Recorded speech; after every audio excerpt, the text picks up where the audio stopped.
this table. I mean, guys, look at this table. Look at it in a deep way. Majority of what you see here was once mocked, dismissed, and laughed at. These foods that you are seeing here were called poor man's food. I mean, here in Kenya, Swahili would say chakula ya wamaskini. Our ancestors were shamed for eating them. Colonial officers ridiculed them as dirty, backward, and very, very disgusting. I'm imagining they would maybe take a look at something like moringa. This is moringa powder. And they would smell it and be like, oh my God, that's very disgusting. What is that? Disgusting, you know? Yet today, these foods are sitting in healthy stores or health stores across Europe and America with shiny labels that read superfood. Can you imagine the irony of finding something like teff here from Ethiopia? This thing was just a humble grain used for injera in Ethiopia. But now it's been sold in London for 10 pounds a kilo as a gluten-free miracle. What happened to their gluten wheat? Now they are selling these things very expensive in Europe. You know, 10 pounds. Do you know how much that is for a kilo? Our baobab, I could not even find baobab, guys. This was just an amazing fruit that children chewed in the village. Now, it is powdered and bottled in Europe as a premium antioxidant drink. Fonio, guys, you'll just have to see that one on your screen. Once dismissed as the hungry season food in West Africa, is now paraded in Paris restaurants as a gourmet delicacy. And Hudia, one that I could not even find, a cactus the sun used for centuries to suppress hunger, was patented in South Africa and even licensed to Pfizer in the US, pitched as the next billion-dollar appetite suppressant drug. Guy, do you see the irony? The same crops that once fed us in silence, foods that we were told to abandon, are now celebrated globally. Not because the world suddenly respects Africa or African food, but because someone figured out how to patent, rebrand, and profit from them. And we will get to how they even patented some of these foods. And while Europe and America are cashing in on our heritage, Africa's dinner plate has been dominated by one crop that is not even ours. Don't worry, we'll talk about this in a while, but in a few, but let me bring this crop here. Yeah? This table is gonna be full by the time we are winding up. Huh? You see, this crop was not even ours. And it did not come here to nourish us, but to control us. And we are talking about maize. When this maize, it's grinded, this is the product. You have your flour here. When this flour is used to make a meal, some people will call it ugali, pap, saza, nsima. I don't know what you call it. In your nation, in Kenya, people call it ugali. I know in South Africa, it's pap. South Africa or Zimbabwe, I don't know, one of them, it's pap. Now, this is the daily food for millions, ugali. But here is the uncomfortable truth. This maize right here is not even African. It was born in Mexico thousands of years ago. The Portuguese brought it here in 1500s, not as a gift, but as a tool. Maize was actually food for slaves. And they loved it because maize was very cheap, fast growing, and produced bulk calories, not nutrients, bulk calories that they could store and ration out. It wasn't more nutritious. In fact, our own crops, let me put that there, our own crops, the sorghums here, the millets over there, fonio, African rice, I could not even find African rice again, were far richer in iron, zinc, protein, and very resilient. But maize fit the colonial agenda. It was easy to grow in bulk, easy to mill, perfect to feed enslaved Africans on ships, and later, African laborers in mines and plantations. Now, by the 1800s, colonial governments actively pushed Africans to abandon indigenous foods. Maize was marketed as the modern staple food, while our real foods were mocked as primitive. Yet it filled stomachs, yes, but it also left people empty of nutrition. And here's why. This maize is mostly starch with very little protein, and the vitamin niacin is locked inside, unusable by the body. Now in Mexico, people cooked it with lime and ash. You know, when I found out that, I was like, I've been actually cooking maize my whole life, and I never knew that you are supposed to even cook it with lime and ash. Did you know that? This is a process called nixtamalization, and it was meant to unlock the nutrients. But that knowledge never came to Africa. Africans, I don't know if it's me or it's you who is watching, if you've ever put ash and lime in your maize, let me know. Because that knowledge never came, and if it came, not so many people know about it. So when we began relying only on maize, a hidden killer followed, and this killer is pellagra.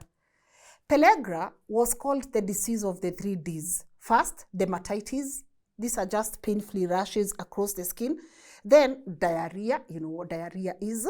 And then dementia. But finally, we have the 4th D, and this D is death. In South African mines, where black workers lived only on maize, porridge, etc., pellagra spread like wildfire. Men were covered in sores, too weak to work. Some were even losing their minds. In Malawi, Zimbabwe, and Tanzania, colonial reports describe villages where children's skin peeled and mothers slipped into madness. This thing made our people go mad. This maize. Now, fast forward to today, Africa grows nearly 100 million tons of maize a year. 100 million tons of maize, you hear? But this is still not enough for the 1.4 billion of us. So whenever drought hits, we import millions more tons, mostly from the US or Brazil.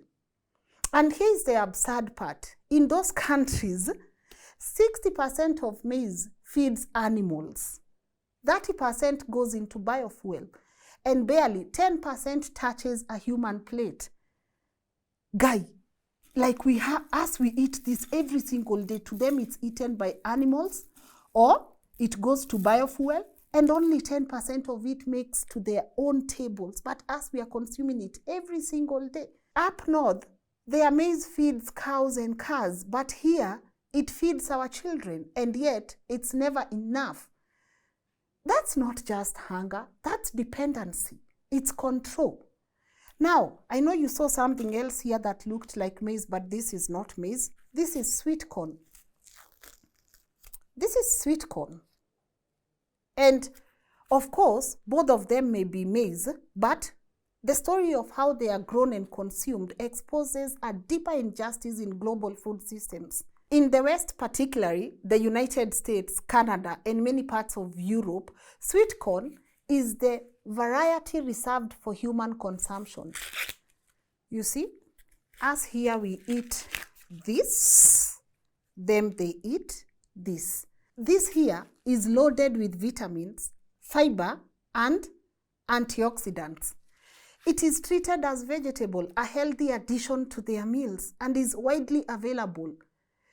They put it in cans, they freeze it, or even fresh. Field corn, this here, on the other hand, is a starchy, heavy variety with far less nutritional value. Grown mostly, as we said, for livestock feed, biofuels, and industrial uses in those same Western nations. Now, this imbalance here reflects more than just agricultural choices. It mirrors a deliberate divide. The West reserved sweet corn, the sweeter, healthier, more nourishing maize for themselves, while promoting field corn in Africa, a variety never intended to be the foundation of human diets. Now, what feeds animals in the West became the food of millions of people in Africa, a telling sign of how global food politics often place profit and control above nutrition and equity.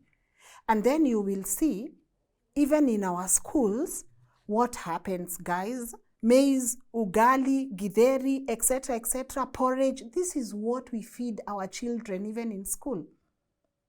Right? Now, let's go to something else.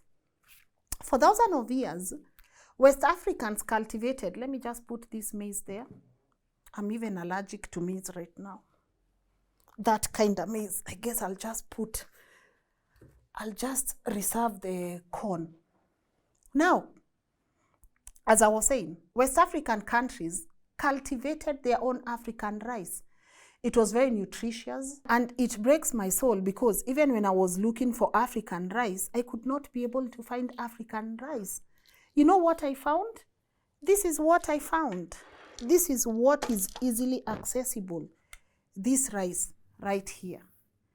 This one came with the colonial traders. This is the Asian white rice. It looks very clean, modern, but the polishing has stripped away its nutrients and fiber. What is left here? Starch, empty calories. This is what is left in this bowl. And then the irony, as I said, you will not be able to even find African rice in our markets. African rice was very ridiculed. It was termed backward, and slowly it disappeared from our own diets and even our own farms. Today, Africa eats over 40 million tons of rice a year. But again, we produce less than half of that. Billions of dollars are leaving Africa every year to buy rice from India, Thailand, and Vietnam. Meanwhile, our farmers remain poor and our heritage grain is almost forgotten. I dare you, try and go find African rice. Please, and when you find out where you can buy it, let us know in the comments section, because this rice will fill our stomachs. By the way, when you eat it, you feel full, but it drains our pockets, it weakens our health, and also erases our history. This is rice without a soul for African people. This rice has no soul. Zero. Now, long before cassava and maize arrived on our shores, Africa had her own roots, yams. You know what was easier? Scholar, maybe pass me these cassavas. The easiest part was how quickly we were able to find cassavas in our markets, but we could not find yams. These are cassavas. We'll talk about them in a few. Now, in West Africa, yams were not just food. And I hope you can be able to see the image of yams in your screen or on your screen. Yams were identity. For thousands of years, communities cultivated them, and when harvest came, entire villages would gather for the new yam festival. Can you imagine there were festivals dedicated to yams? I hope they are still there in West Africa. Yams were very sacred. They symbolized wealth, fertility, and status. A man's worth could actually be measured by the size of his yam barn or the amount of yams he has, you know. Families roasted them, boiled them, pounded them into whatever it is that they needed to do the fufus, and they shared them with pride. But then came the colonizers, who dismissed yams as backward, as the food of peasants. They brought this rice and wheat as symbols of progress, and slowly the very crop that once defined our dignity was reduced to poor man's food, and yet yams remain richer in nutrients than cassavas. They are more sustaining than this white rice and more African than any food the colonizers forced us onto. Now, to forget yams is to forget ourselves, to forget our identity. Hiya, let me get the Warus. My Waru people, where are you? Because I got news for you. Nyandarua people. Warus and Nyandarua. By the way, is Kaveve Kazoze. Where is she? Here, Irish potatoes. This is what we call Waru in Kenya. This was never ours. You know, this was never ours. Did you know Waru was never ours? Okay, this was born in South America, taken to Europe by Spanish ships. Ships. Guys, I'm sorry. I'm just laughing because... Okay, guys, stop it. That one. Spanish ships. Okay. Okay, and only came to Africa through colonial settlers. That alone tells us it is a colonial food, not part of our indigenous heritage. Yeah, potatoes can be boiled, fried, or mashed, however you make it. But that is where it ends. They were never sacred in our culture. They actually never carried any meaning, and they also carry no nutrients. Yani they are meaningless, nutrientless. Man, I loved warus. But they never carried any meaning the way yams did, or tied us to the land the way other parts of our foods did. These warus were simply a cheap colonial crop introduced to keep people fed and dependent on what the colonizer controlled. And history proves their weakness. You know, in Ireland, when people relied on potatoes alone, a single disease wiped them out and left over 1 million people dead. Those are facts, guys. Compare now these things to yams. Yams are very diverse, resilient, and they are also celebrated in festivals. They are stored in barns as symbols of wealth and identity. So while waru is very popular today, we must be honest. This is a colonial food. It fills the stomach, but it cannot replace what yams and other African roots gave us, both nutrition and identity-wise. Even in nutrients, the difference is very clear. Yams carry more protein, more fiber, and more long-lasting energy. They are food for both body and spirit. Warus, potatoes, on the other hand, are mostly starch, burning out quickly and offering little to our bodies. One will definitely fill the belly for survival. The other, yams, sustain a people with strength and dignity. This is why yams were wealth and waru was just a colonial filler. My Nyandarua people, this thing just fills you up. Now, let's move to beans. Imagine, guys, I don't feel like putting them on the table. Let me just put them aside because me, I divorced to warus. Let's move to beans. Maharagwe.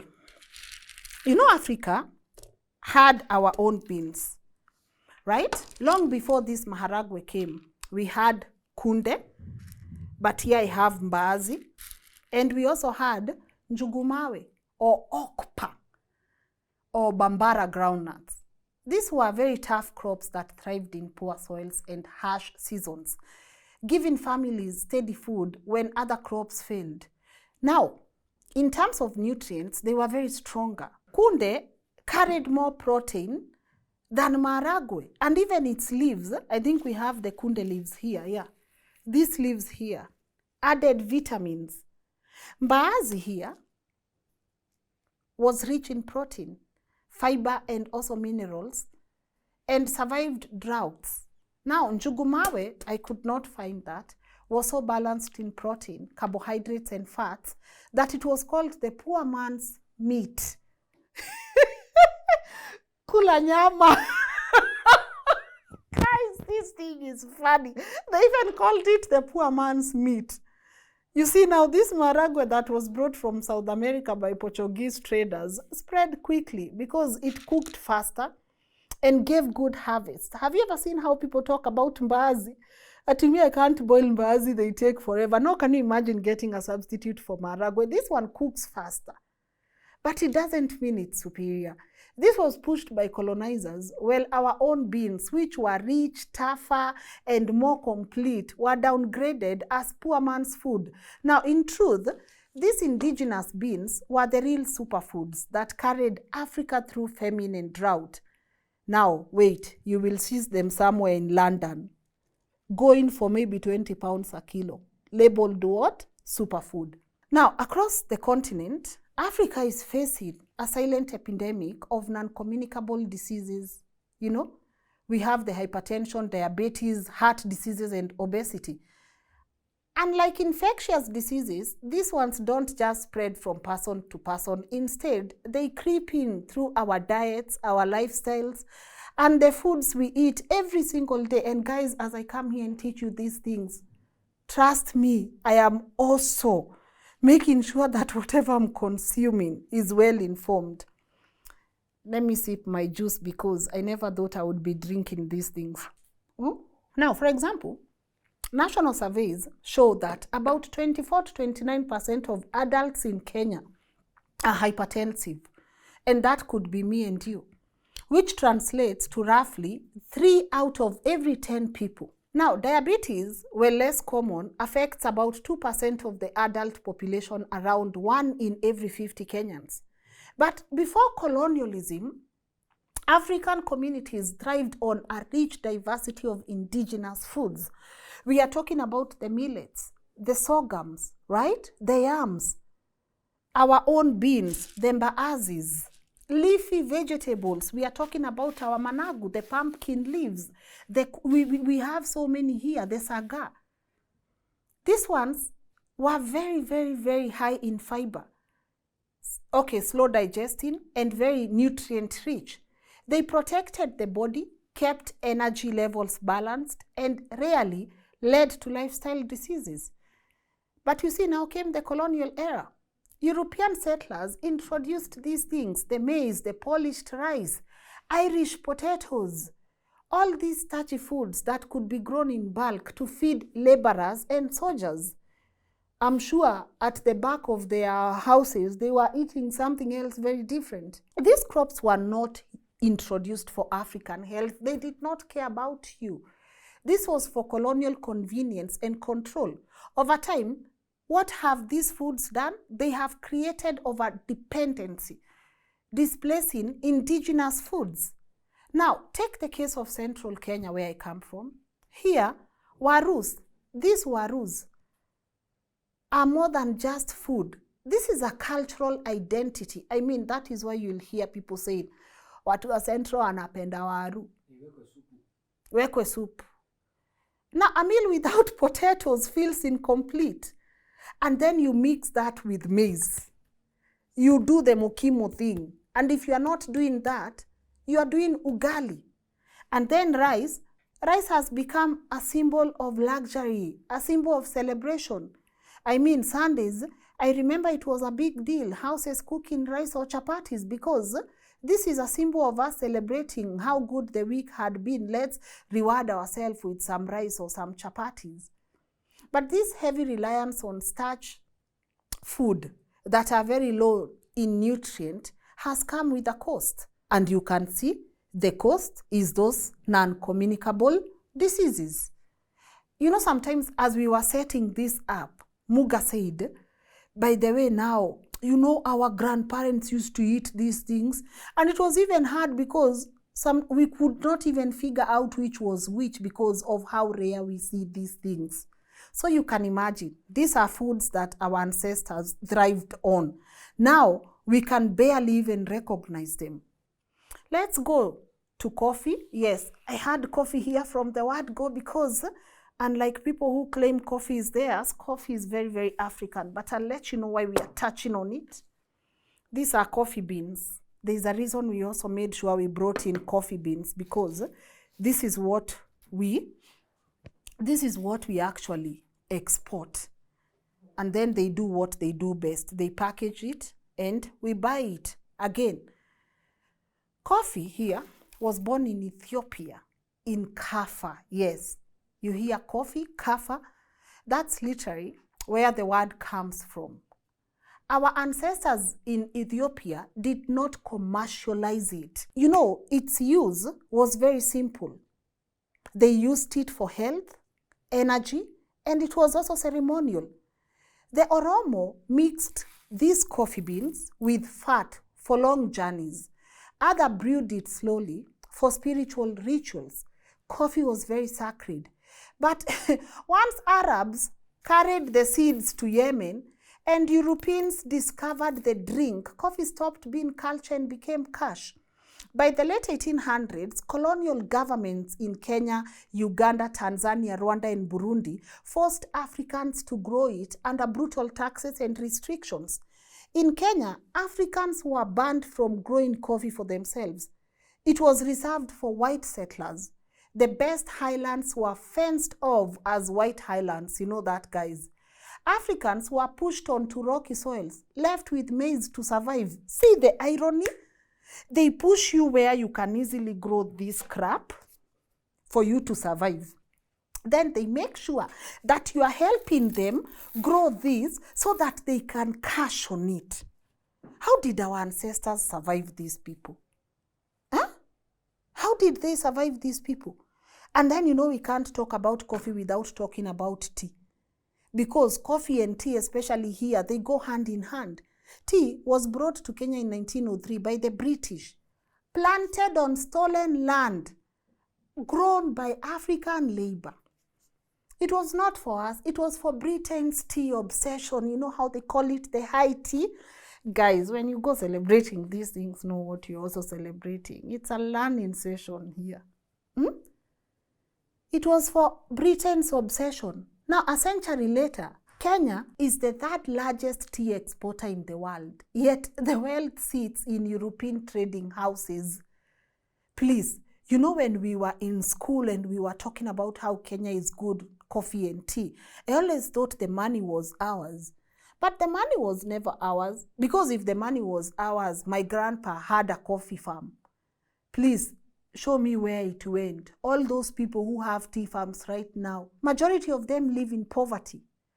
And then it doesn't help that some of these colonial structures still exist.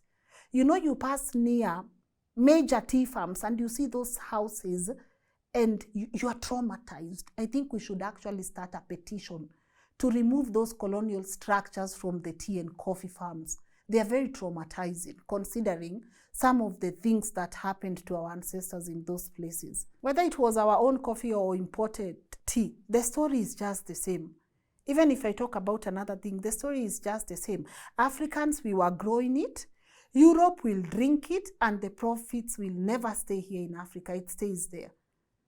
The story of coffee for me is very painful, considering I have even documented a story. I think I'm going to put it for you on the description, where this family actually grows coffee, but they were actually telling us, Lynn, coffee is not for us.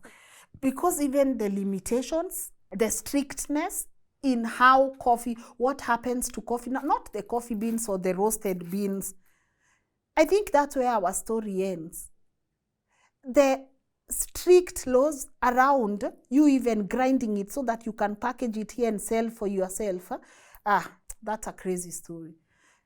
I'll briefly touch on cotton and tobacco, because cotton, again, was never about feeding Africa. It was about feeding Manchester's textile mills. Colonial officers forced its cultivation across West Africa, Sudan, and Uganda. Families had to choose. You either grow food to survive or grow cotton to pay colonial taxes. Many chose cotton, and famines followed. Now, tobacco came from the Americans, but colonizers planted it on massive estates in Zimbabwe, Malawi, and South Africa. Africans were pulled into grueling labor. The product, cigarettes. Tobacco did not feed a soul. It built addictions, diseases, and profits for European companies. But cotton and tobacco did something very dangerous in Africa. They stole land from food crops. Our best soils were turned into fuel for Europe's factories and vices, while Africans starved. But now, the foods once smoked. Let me first remove here what shouldn't be on this table. You rice, go away. You are not even pretty. Yeah, give me Managu, Scholar. Scholar is reminding me Managu belongs here. A lot of it. Yeah, these foods here, once smoked as weeds, or poor man's food, or smelly, are finally getting the recognition they deserve. And guys, I need us to walk this journey together. Take what you can for yourself. Here you have millet, 3 to 4 times more iron than maize. Very drought resistant. You get it? Let's walk this journey together. You have sorghum, a gluten-free, ancient grain. Now they are calling them ancient grains. Very perfect for diabetes and drought. Then you have fonio. Unfortunately, we could not get fonio. Fonio matures in 6 weeks and grows in poor soils. Very rich in calcium and vitamin C. Then you have teff. Teflon don. Teff, guys. Teff. Very high in protein and lysine for muscle health. Then You have my powder here, moringa. This is the miracle tree. This one has vitamin A, calcium, potassium, and very complete in protein. No matter how. Man can't get high on my own supply. Scratch that, Wakabi. Don't put. No, scratch that. Scratch that. I just said my own because this is all my food. Don't worry where I'm touching it. My hands are very clean. Then you have Hudia. That was the sun survival cactus, which was later hijacked as $1 billion weight loss pill. Then baobab, which is 6 times more vitamin C than oranges. Did you know that? Did you know baobab is actually 6 times more vitamin C than oranges? Now they are selling it as a superfruit in Europe. Superfruit in Europe. Then you have the tereres. I have the tereres here. A lot of things here. These ones are packed with iron and folate, but they were dismissed as weeds. I mean, guys, when you see these things growing, you see weeds, right? I mean, we would step on them. These things, all of these, the sagas, the tereres, the managus, everything, we used to step on these things because as we needed posh things like rice. What are you telling us? They were called unsafe weeds. And then you have, where is the saga? I mixed them up. Yeah, right? Then you have saga here. Spider, this saga. It's very bitter, but it's very rich in beta-carotene, calcium, and also it's an immunity booster. So when you are making your smoothie, make sure that you also blend together. Kundes, our kundes, right? You have them here. High in folate, iron, and vitamin C, and very perfect for protein balance. Then you have pumpkin. Yes, pumpkin leaves. Okay, did you have pumpkin leaves and seeds? You know, us all we had was pumpkin. Actually, we used to throw the seeds. Did anyone have pumpkin seeds here? Anyone ever eat? No. You see now, this like the whole thing. You have the seeds, the leaves, and the fruit itself. They're very good for immunity and men's health. So, men, I got you covered. If you need some of health, blend this or fry them.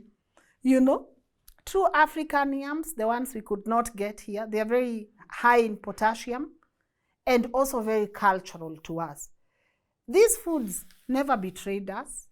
They kept our ancestors alive through droughts, wars, and famine. They were mocked out of our kitchens, and now the West sells them back to us in fancy packaging we can barely afford. I mean, wait till you see how moringa is packaged and then shipped back to you guys. Shipped back to you guys so that you can be able. Let me tell you guys, these people maximize on packaging. They make sure they get it from here, but they go and maximize the packaging. Let no one tell you that this coffee, by the way, once it's grinded, refined, and mixed, they will package it and you will buy this thing for almost 3,000 a kilo. And we move now to something very painful, patents and profits. Mocking our foods was only the opening act.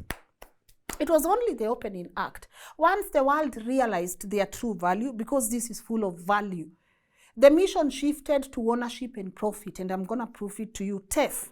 We have teff here. In the 2000s, can you imagine, a Dutch entrepreneur patented Ethiopian teff, the flour, and baked goods in Europe.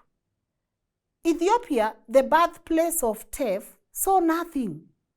It's only later that courts struck down the patents, but the money was already gone. Can you imagine? How dare you patent teff flour? How dare you? Then Hudia. Hudia, we spoke about it, but it was patented by South Africa's Research Council, then licensed to Pfizer, hyped as $1 billion drug.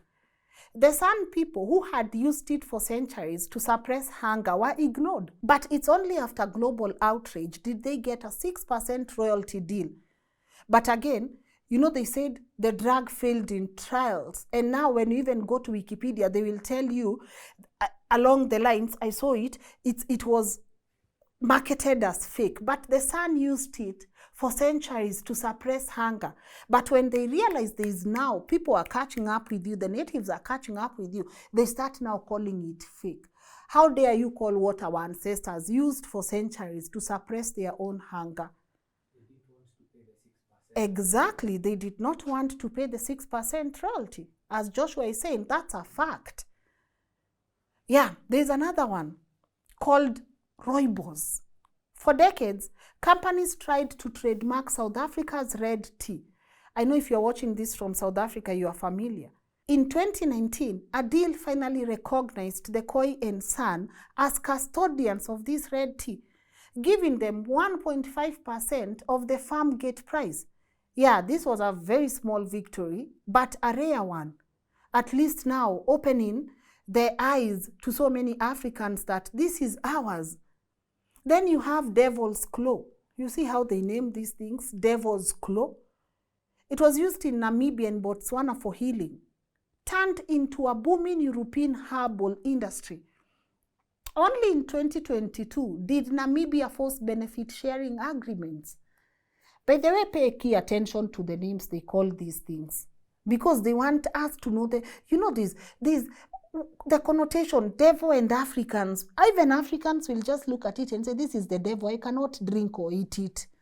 But then they are secretly harvesting it and making their own things and then repackaging it and then selling it back to Africa. Now, let's take a look at baobab, which was approved as a novel food in the European Union in 2008. Foreign farms rushed to dominate the supply chain. African producers are still getting pennies compared to the profits abroad. Every time Africa's knowledge proves valuable, someone else patents it, trademarks it, or even takes control of the supply chain. You know, sometimes we fight back and win a couple of small battles, but the bigger war, we are definitely still losing. Now let's take a look at the root of it all. The thread running through all of this is land.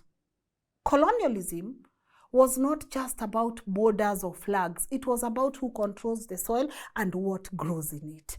Who controls the soil and what grows in it. That is why you guys are not even familiar with majority of these things here.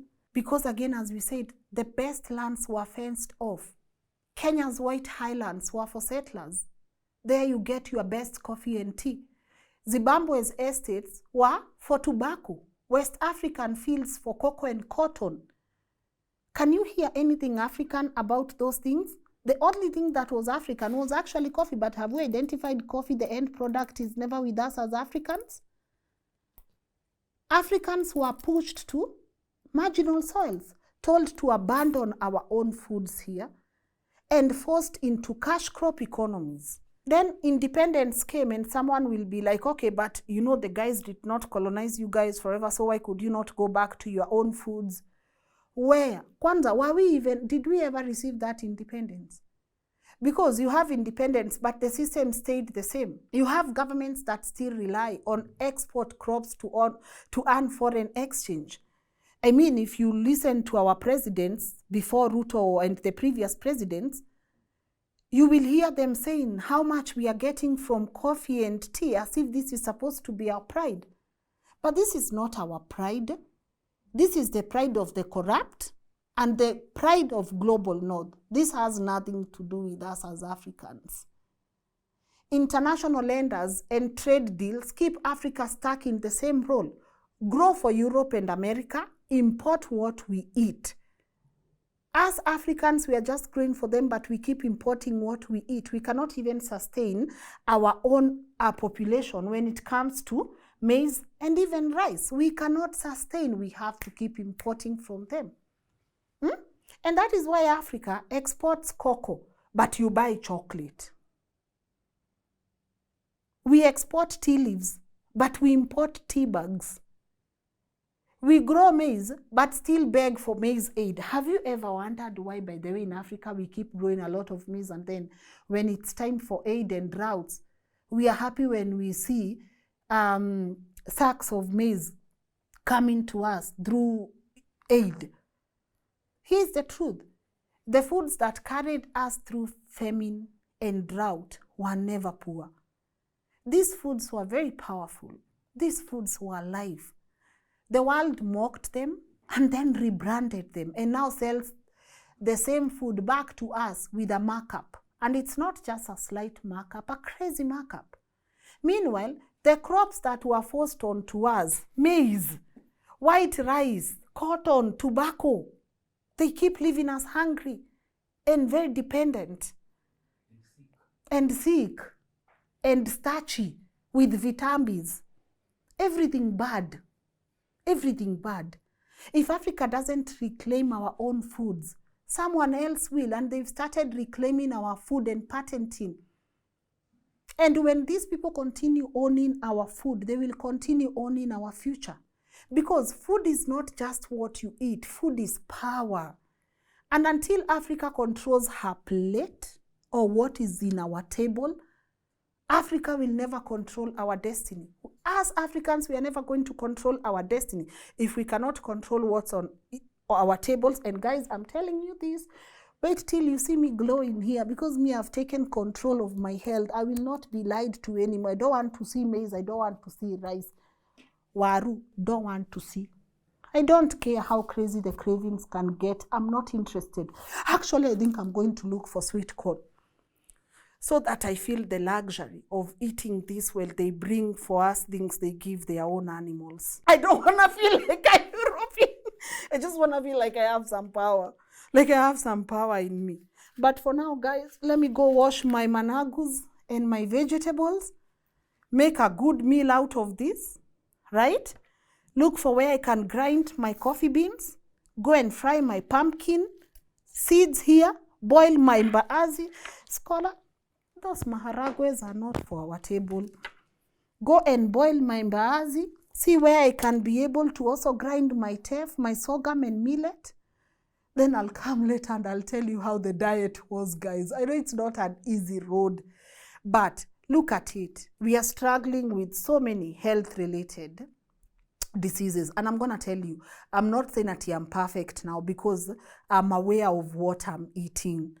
It's a journey. But we have to acknowledge that this was never poor man's food. You know, that thing grew to us that even when you would see your neighbors not eating rice, you would think of them as very poor. Hamkuli chapati kwenye mkulangi chapati. We are learning, unlearning and doing what? And relearning. Now when someone asks kwenye mkuli chapati should not be luxury, that is ignorance of the highest order. But I really want you guys to tell me what your take home has been from all this. These conversations are very necessary. And when you go deep, that is why now you realize why the control on our indigenous food is very crazy. Everyone wants to control what we are eating. That is why they are busy introducing these whole GMO things, because they know they do not want you to go back and grow in what is drought resistant. You know, when you go back and you look at it, we were meant to survive. By then, we were not even meant to survive. We were meant to live this life so beautifully, because everything we needed, the Creator had already provided. The Creator had already provided. And you can imagine, even if I was to take some of these things down and add the rice and the flour here and the maize, you see the whiteness. You remember when we spoke about the psychology of colors? And now, people will not even eat ugali if it looks a bit brownish. They want the pure white. That is actually how controlled we've been, and it's time for us to stop. It's time for us to go back to our normal brown ugali. There are some communities that I really admire from Kenya. The communities that stuck to the managus, the kundes, and everything. Man, you knew where the juice was at. You knew. But then psychologically, some of us were, like, we saw that as such a bad thing. That was poor. That was poor man's food. Yeah, I know who is laughing now. Of course you, but I hope we can be able to educate the rest of the generations to come that there was beauty in this table. Everything here was meant to work for us and not against us. And now I'm going to pose a challenge to you, because there are so many foods that we've left out.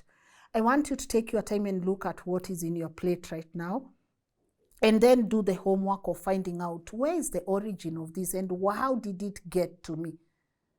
How did it get to me?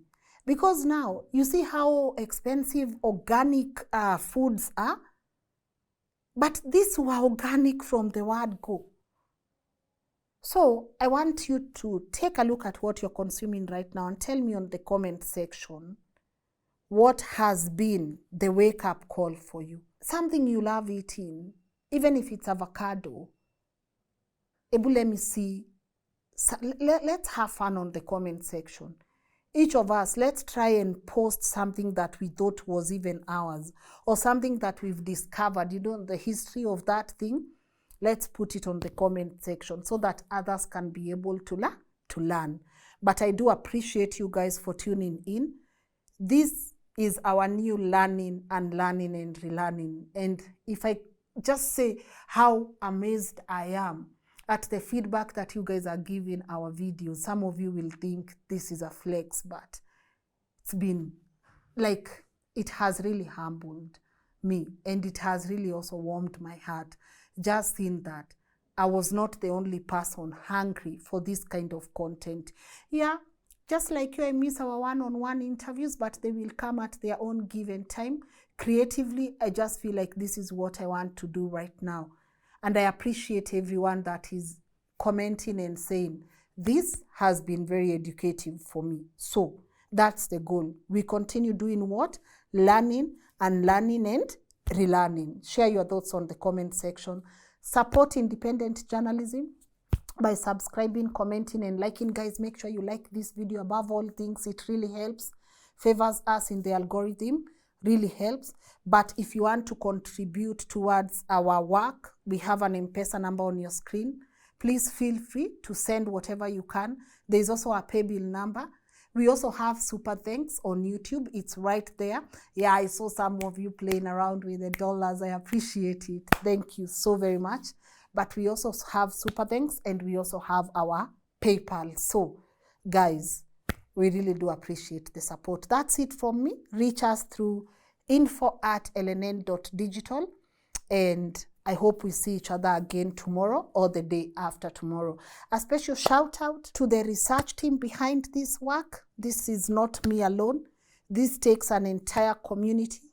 Thank you so much, Joshua. Thank you so much, EJ. Thank you so much to the team that gets to film this. Kola, Muga, we really do appreciate you.